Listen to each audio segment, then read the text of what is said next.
Aku nak beritahu kat hang, aku cukup tak boleh dengan bantai panjang, bantai peluk panjang. Bantai peluk panjang?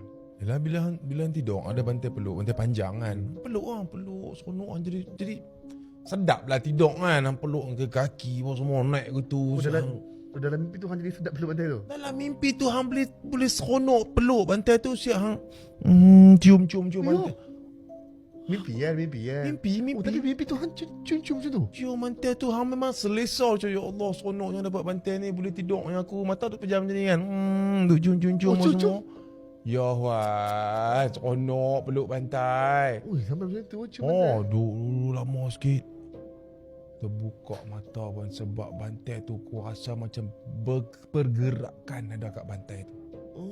Walaupun dalam mimpi Wan, hang boleh rasa pergerakan kat bantai tu. Bila aku buka je mata, pocong Wan. Gentle lah weh. Ni muka hitam, hang bayangkan pocong muka hitam duduk depan hang macam ni. Gila. Hang peluk memang bantai tu. Peluk macam ni kan. Duk. Buka mata, pocong. Pocong Wan. Astaghfirullahalazim. Pocong Wan. Bila hang nampak je muka dia tu, mesti hang terkejut. Hang terkejut je, hang lempak bawah, hang tahu pocong tu punya panjang dengan muka hitam. Ya Allah Wan. Panjang mana? Panjang Wan, panjang berkati. Panjang berkati Wan. Dengan Wan, Tapi panjang berkati hang lempak muka dia macam mana? tengok hang macam tu, hang tak takut lagi. weh. Hitam Wan, nampak mata je duk tu. Mimpi. Ha. Bukan betul tapi mimpi. Tapi mimpi yang sangat-sangat ngeri, membuatkan aku mental aku teruk Wan. Aku jadi lembik Wan. Pasal hang tak boleh tidur lah. Waktu part mana yang sedap yang itu mimpi?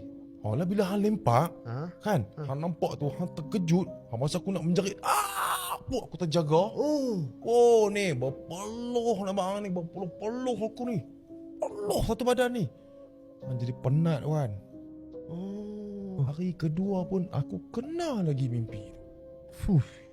Hari kedua Wan, dia tak habis hari tu Wan. Mimpi tu dia bawa lagi. Sebab tu aku cakap mimpi tu boleh rosakkan otak aku sampai otak aku jadi letih, faham? Hari kedua aku tidur tu, aku takut. Tetap aku takut kan. Yalah, aku cakap kan tadi aku nak tidur, hari kedua pun aku takut kan. Mantap. Bantai panjang dari bilik. Bantai panjang tu bukan atas katil dah. Aku dah letak atas almari dah Wan. Aku tak mau tengok atas katil aku takut. Aku takut sangat, aku letak atas almari. Aku tidur. Aku tidur Wan. Mimpi juga jadi dekat aku hari kedua tu.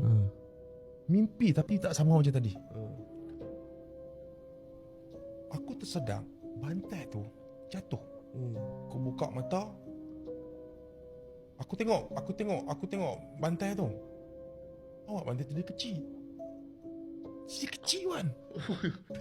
Dia tadi panjang, jadi kecil, jadi ceketot. Aku cakap, so mestilah hang nak bangun dan nak pergi tengok pasal Wan. Hang dah tak boleh bergerak Wan. Macam ni. Dia macam ni. Hang nak bangun. Hang nak bangun tak boleh dah. Macam kena tindih hang bawah. Apa yang kena tindih kan? Tak boleh nak bergerak. Ya Allah. Bila hang nak macam ni je, tiba-tiba bantai yang ketok tadi tu dah duduk atas kaki hang, tengah tergolek mai kat aku ni. Tap dekat sana aku dah nampak dah muka. Benda apa yang golek tu? Pocong. Tapi dia jadi kecil, pocong. Pocong jadi kecil macam kedil bau yang. Lagilah aku takut. Tapi hang tak boleh bergerak langsung lah duduk macam ni.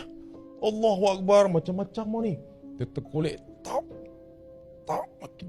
makin dekat dengan aku Wan, makin dekat. Ya Wan, takut gila. Memang aku hang tak boleh nak buat apa. Macam-macam hang berjerit apa ni, tak boleh ni. Sampai dia golek sampai kat atas ni Wan. Muka dia kat depan aku macam ni Wan. Baru aku terjaga. Gila. Baru aku terjaga Wan. Lepas tu aku cakap, mimpi ni memang dia sekadar mimpi. Tapi mimpi yang boleh buat hang rasa trauma, buat hang rasa stres. Penat lah, hang tidur tak cukup kan. Dia buat hang real tu yo. Hang tidur tak cukup. Lepas tu hang pergi set pun mudi. Kacau lah.